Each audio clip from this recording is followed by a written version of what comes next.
piscando, o clima tá pegando fogo. Agiga no corpo, é só jogo, jogo, jogo. Jogo, jogo, jogo. Jogo, jogo, jogo. Jogo, jogo, jogo.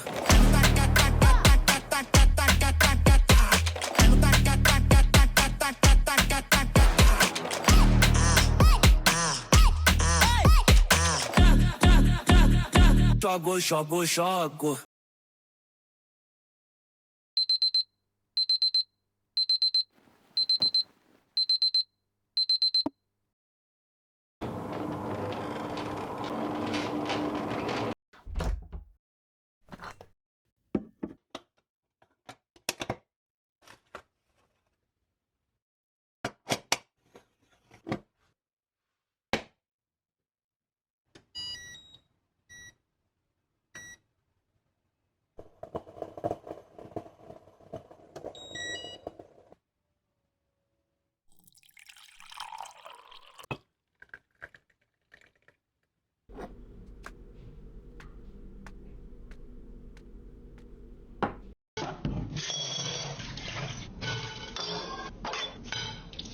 For the first probably 8 years of my business career, I woke up around 4 o'clock in the morning.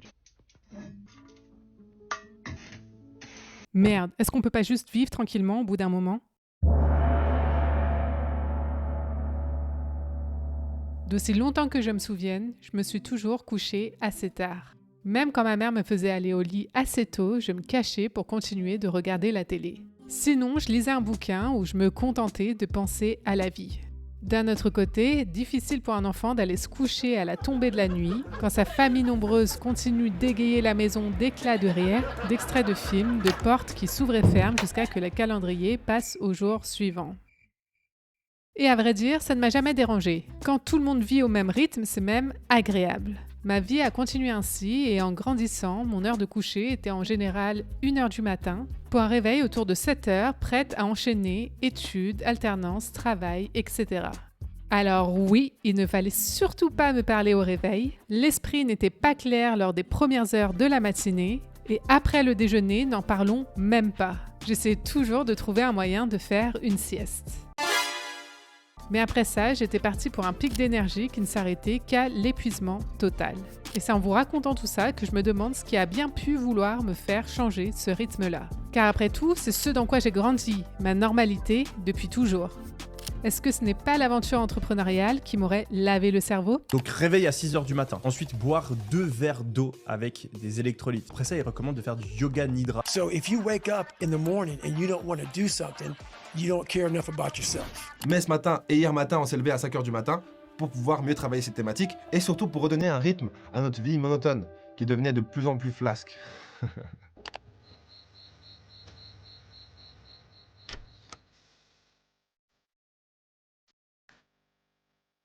On est là pour une compète de productivité ou c'est comment? À force, tu dis que si tu te lèves pas à 5h du matin prête à faire du sport, du journaling, etc., et bah, tu passes à côté de ta vie et le succès, tu ne le connaîtras pas. Alors ouais, c'est à partir de cette période-là que j'ai commencé à faire une fixette sur mon heure de coucher et de lever. Pendant des années, je me suis battue avec moi-même pour réussir à dormir plus tôt, me lever plus tôt. Et j'ai eu des périodes où j'y arrivais bien et j'aimais bien ça. C'était tellement agréable de voir qu'à 14h, j'avais déjà accompli toutes mes tâches et même fait 1 heure de sport. Mais la vérité, c'est que justement, dès 14h, il n'y avait plus personne. Je m'étonnais d'être épuisée et de ne plus pouvoir rien faire. Jusqu'à qu'autour de 18-20h, je pète le feu et au final, me batte encore avec moi-même pour me coucher tôt.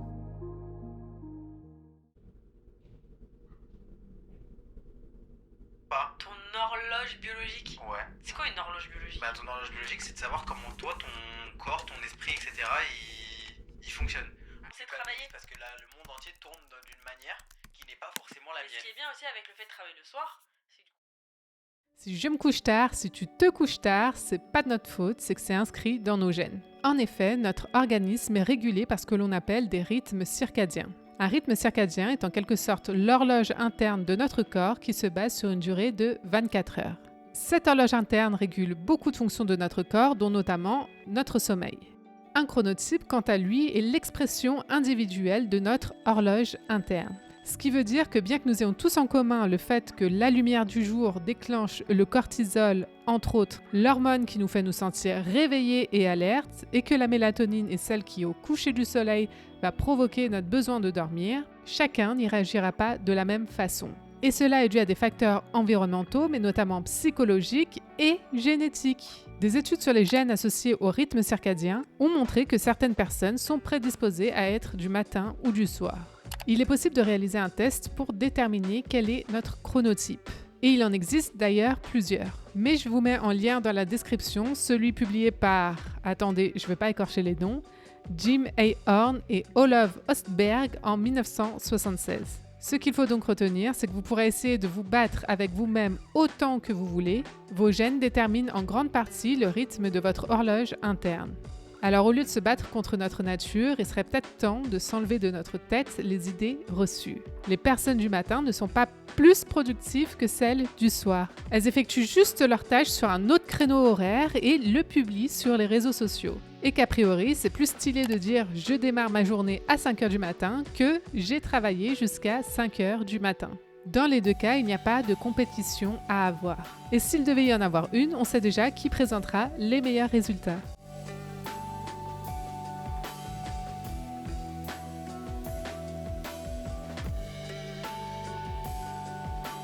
Trêve de plaisanterie, chacun son rythme. Mais soyons honnêtes, t'as vraiment cru que j'allais te laisser te reposer sur un « c'est pas ma faute, c'est mes gènes » ?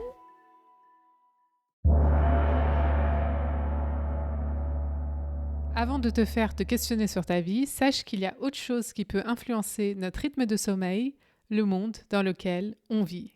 En 2023, je suis partie passer quelques semaines à Cuba et la situation du pays faisait que je n'avais aucune distraction. Internet fonctionnait rarement et très peu, les activités extérieures étaient limitées, les chaînes de télé étaient, comment dire... Ici, on regardait la télé. Ah, ok, pas mal. Ah, ouais, pas mal. Oh, ouais, ok, pas mal. Oh. Ah, il y a vraiment quelque chose. J'avais déjà fait pas mal de lectures, passé beaucoup de temps à écrire et en étant 24/24 ensemble, on n'avait pas toujours des choses à se raconter avec mon ami. Ce qui fait que très rapidement, on s'est retrouvés à dormir. Moi qui m'autoproclamais couche-tard, il suffisait de me mettre dans un environnement complètement différent pour me rendre compte que je n'avais aucun mal à m'endormir à 21h. Et je pense que de tous les voyages que j'ai faits, ça a été très certainement le meilleur pour ma santé car je n'avais que ça à faire que d'écouter mon corps. On dormait autant que notre corps en avait besoin en étant totalement déconnecté de tout.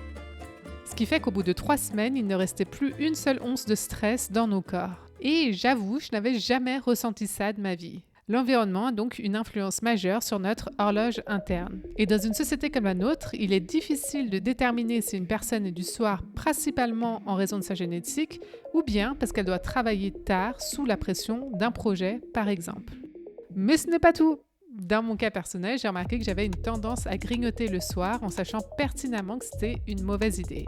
Je le faisais limite de manière automatique. Et j'ai aussi remarqué que même en étant fatiguée, je pouvais continuer à m'occuper pendant des heures jusqu'à l'épuisement total. Même si mon corps était habitué à ce rythme, je me rendais bien compte que c'était pas ouf pour ma santé non plus. Et même si chaque jour j'avais une réelle envie de changer ses habitudes, chaque jour ça recommençait. Jusqu'à que je découvre le terme de Revenge Bedtime Procrastination ou bien procrastination du soir en français. Pourquoi on se couche si tard ? 2h du matin, vous ne dormez toujours pas et vous réalisez que demain, au travail, vous allez douiller. Sachez que cette mauvaise habitude a un nom, le Revenge Bedtime Procrastination. C'est cette tendance qu'on a à repousser l'heure du coucher pour s'offrir un petit supplément de vie. Le docteur Stéphanie Hemstall, une médecin spécialiste du sommeil, explique « Nous sommes si occupés avec le travail et les obligations sociales durant la journée que nous ressentons que nous méritons ce temps nocturne pour scroller sur les réseaux sociaux ou regarder la télévision. » Le soir est donc pour certains un moyen de récupérer du temps pour soi. En comprenant cela, je me suis penchée sur la façon dont j'occupais mon temps. Et j'ai réalisé que même si je faisais des choses que j'aime au quotidien, je les faisais en mode survie. productivité à tout prix, plus, toujours plus. Et je ne parle même pas que du travail. Interaction sociale, voyage, activité, plus, toujours plus. Je ne savais même pas ce que j'essayais de combler ou d'éviter puisque je ne pouvais pas l'entendre sous tout ce bruit. Et ce que je vais vous dire maintenant est ma conclusion personnelle et ne te concernera peut-être pas. Mais c'est récemment que j'ai compris que dormir tard sans raison externe valable en sachant très bien que je le paierais le lendemain était une façon pour moi d'éviter ce que je ressens. En ayant pris le temps d'observer mon corps à un moment où j'avais envie de grignoter ou quand ça faisait déjà un petit moment que je scrollais, j'ai remarqué des sensations. Des sensations si fortes que par automatisme, je les neutralisais par ces différents moyens. Alors qu'il suffit juste de les accueillir, aussi désagréables que ça peut être les premières fois, pour qu'elles puissent soit directement disparaître, soit transmettre le message qu'on est censé en tirer. Alors oui, les différents chronotypes existent bien. Oui, notre horloge interne peut donc être plus du matin ou du soir. Et donc par logique, la procrastination du soir peut donc toucher davantage les couches tard, puisqu'ils ont un pic d'énergie plus élevé à la tombée de la nuit que les couches tôt. D'autant plus que la fin de journée reste pour tous le moment où notre capacité de self-control est au plus bas. Mais si tu veux savoir ce qui se cache véritablement derrière tes habitudes de sommeil, il ne te reste qu'une seule chose à faire, être honnête avec toi-même. Vous commencez à connaître les dictons de la maison? La théorie, ça va 5 minutes, mais si on veut du changement, il faut tout simplement passer à l'action. Donc pour les 21 prochains jours, je vais être votre cobaye en testant les différentes recommandations que j'ai trouvées pour construire son rythme de sommeil idéal. Voilà comment ça va se dérouler, vous pourrez même l'appliquer pour vous aussi.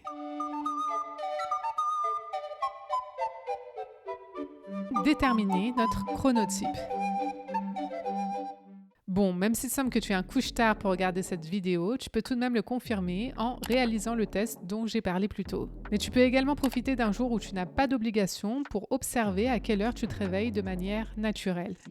Une autre solution serait aussi de te remémorer ton comportement dans l'enfance. Dans mon cas, par exemple, j'ai toujours été dans le coltard le matin. J'avais besoin de plusieurs heures avant d'émerger pleinement. Et d'ailleurs, ça s'est toujours ressenti au niveau de mon alimentation aussi.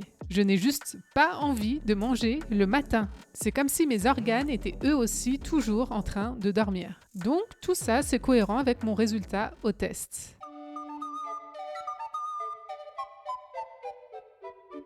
Déterminer tes heures de coucher et de lever idéales de manière réaliste. Même si je me couchais à 21h à Cuba, je ne pense pas que ça soit réaliste de vouloir reproduire cela puisque j'ai tout simplement des tonnes de distractions dans mon quotidien ici. Donc le plus simple est de déterminer à quelle heure on aurait besoin de se réveiller et d'en soustraire la bonne durée de sommeil. Je sais que je me sens en pleine forme avec 8 heures de sommeil. Ma période à me battre avec mon rythme m'a aussi permis d'apprendre pas mal de choses comme le fait que j'ai besoin de 2 heures pour moi le soir et le matin. Ce qui revient à me fixer mon heure de dodo à 23h30 et mon heure de lever à 7h30. Même si la plupart des recherches disent qu'entre 7h et 9h de sommeil est idéal pour être un adulte en bonne santé, à toi de tester une fois de plus pour déterminer ce qui te convient le mieux. Se rappeler de l'effet cumulé. Je suis une inconditionnelle fan de l'effet cumulé. Lire 10 pages par jour peut sembler pas être grand chose, mais pourtant sur une année ça fait 3650 pages. C'est l'équivalent de 15 livres complets et sur 10 ans ça fait 150 livres en lisant 10 pages par jour. Et ça, c'est qu'une infime partie du pouvoir de l'effet cumulé. Pour rappel, il s'agit du phénomène selon lequel de petites actions répétées régulièrement impactent le cours de notre vie sur long terme. Plus ces actions sont répétées, plus leur effet se cumule de façon exponentielle. Autrement dit, si l'on souhaite créer quelque chose de durable et stable, il est préférable de le faire petit à petit et de manière progressive, plutôt qu'avec une ambition trop excessive. Prenons le sport, par exemple. Combien d'entre nous ont voulu s'y mettre à fond avec la motivation du moment pour au final lâcher tout aussi vite ? Alors qu'à la place, des petits efforts chaque jour nous apporteront indéniablement des résultats. Un autre enseignement que j'affectionne particulièrement au sujet de l'effet cumulé, c'est d'avoir une bonne raison de faire ce que l'on fait. Et là, imagine devant toi, tu as une planche qu'on voit posée par terre et on te dit, pour 20 €, est-ce que tu traverses cette planche ? Oui, évidemment. Après, on te dit, ok, là, on prend la même planche, sauf qu'on la met en haut de 2 immeubles en feu, dans le vide. Est-ce que pour 20 € tu traverses cette planche ? Là, non, jamais de la vie. Sauf que là, si on rajoute que dans l'immeuble qui est en feu en face de toi, il y a tes enfants sur le toit et que si tu traverses cette planche, c'est pour les sauver, bah évidemment tu te poses même pas la question, tu veux même pas les 20 €, t'y vas en fait. Et du coup cet exemple ça montre vraiment que c'est pas une question de capacité parce que t'as toujours été capable de le faire. Et que la seule différence dans toute cette histoire c'est ton pourquoi. Ce qu'il faut donc retenir pour la mise en place de notre nouveau rythme de sommeil, c'est d'y aller doucement, pas à pas et dans le plaisir.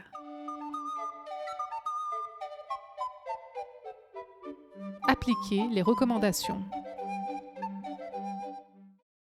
Il y a des tonnes de recommandations qui existent pour améliorer son sommeil, mais j'ai uniquement sélectionné celles qui, selon moi, pourraient m'apporter un plus. Car faire des choses comme suivre mes datas, franchement, j'ai pas l'impression que j'ai été envoyée sur Terre pour faire des analytics de mon sommeil perso. Alors je vous invite à en faire de même, à picorer à droite et à gauche dans la liste que je vous ai mise en description.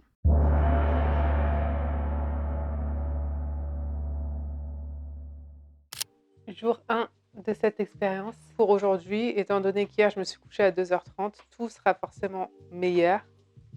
Et vu que ces derniers temps je me couche autour de minuit et demi, 1h assez naturellement, ce qu'on va essayer de faire, c'est graduellement m'endormir plus tôt, aller au lit plus tôt.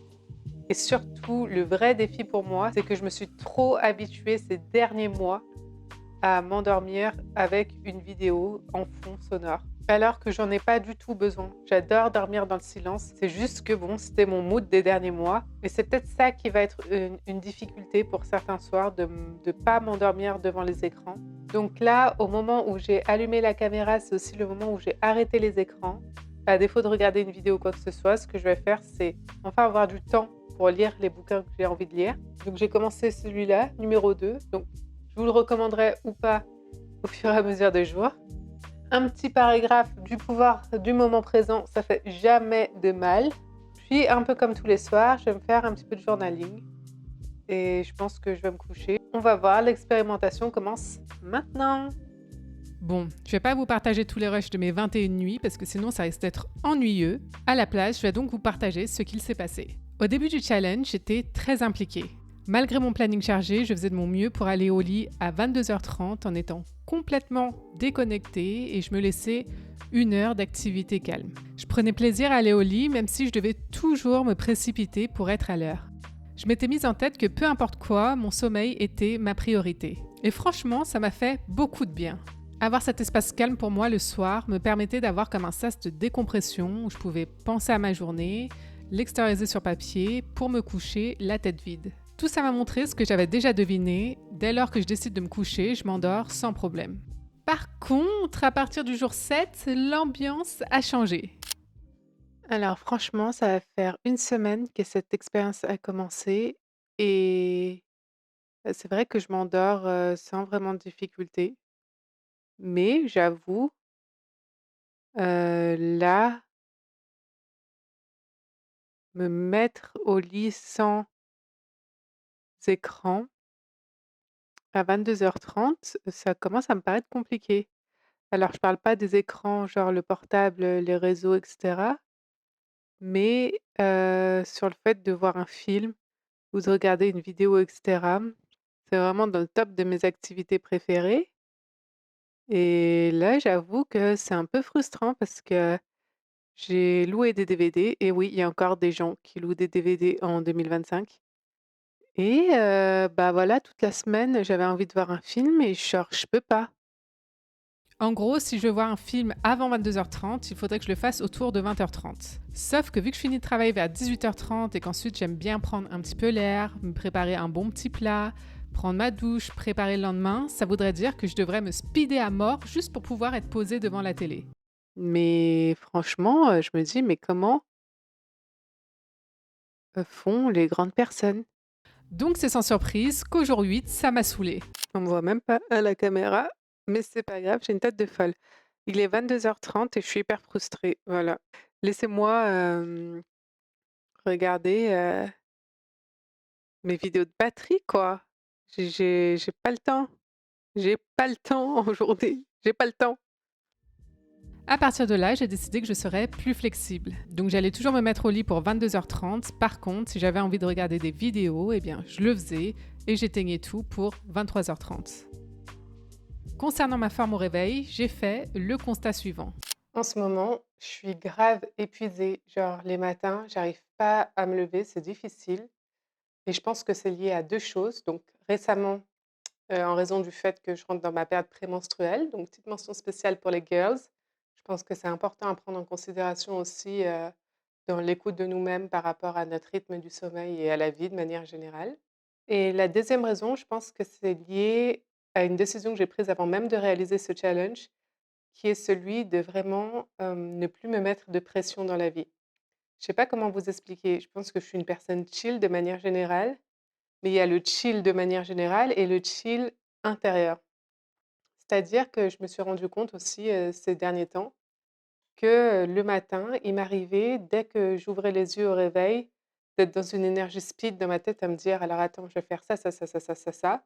Et même si ce ça, ça, ça, ça, ça, ça, c'est des activités que je choisis moi-même, qui peuvent être chill, comme par exemple, faire de la méditation ou de l'écriture, et bien, comme je vous l'expliquais plus tôt, c'était toujours dans une énergie que moi j'appelle de survie, en fait, de productivité.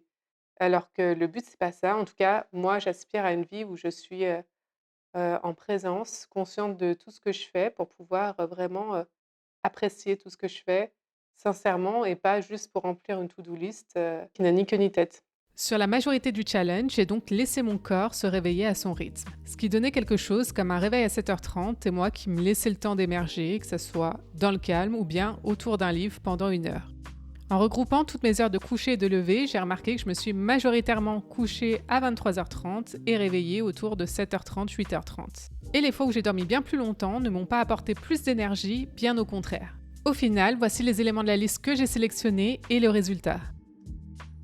Même si je regarde les écrans avant de dormir, je considère que j'évite tout ce qui pourrait m'agiter puisque je coupe mon téléphone à 21h. Donc oui, la lumière, c'est pas top, mais au moins j'évite d'être surstimulée par les réseaux sociaux ou bien par des conversations tardives et c'est déjà pas mal. Vu que c'est surtout une question de quand moi je décide de dormir, j'ai pas l'impression que la température de ma chambre fait quoi que ce soit. J'ai jamais eu de problème à m'endormir après un café, donc même si j'ai tenté pendant quelques jours de ne pas en boire dans l'après-midi, j'ai pas remarqué de changement significatif. J'aime faire du sport le matin et j'aime prendre la lumière du jour, mais je n'aime pas me forcer.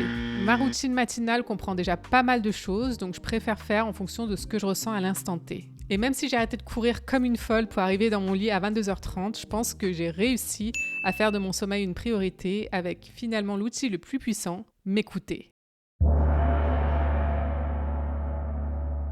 Ce que je peux conclure de tout ça, et notamment de mon expérience, c'est que j'ai en réalité 0 problème pour m'endormir. Donc concernant les heures, c'est plus une question de chronotype et de préférence, vu comment j'étais frustrée de ne pas pouvoir regarder de vidéos après 22h30. On peut confirmer le fait que je suis plutôt une couche tard, vu que le matin j'ai vraiment besoin de temps pour être tranquille, alors que le soir je me sens en forme et que je me sens bien en me couchant autour de 23h30. C'est sûr qu'il y a des tonnes de personnes qui ont une meilleure hygiène que moi en coupant les écrans plus tôt, en allant courir 10 minutes après s'être réveillé, etc. Mais je ne suis pas dans la peau de ces personnes et ces personnes ne sont pas dans la mienne. En prenant le temps de m'écouter, sans négliger mon plaisir et avec une intention de créer quelque chose de stable, j'ai trouvé mon équilibre. C'est un peu comme l'alimentation finalement. Si on mange équilibré la plupart du temps, les écarts n'auront pas d'impact et au contraire seront des vrais moments de plaisir. Donc j'espère que toi aussi, tu arriveras à trouver la recette qui te convient.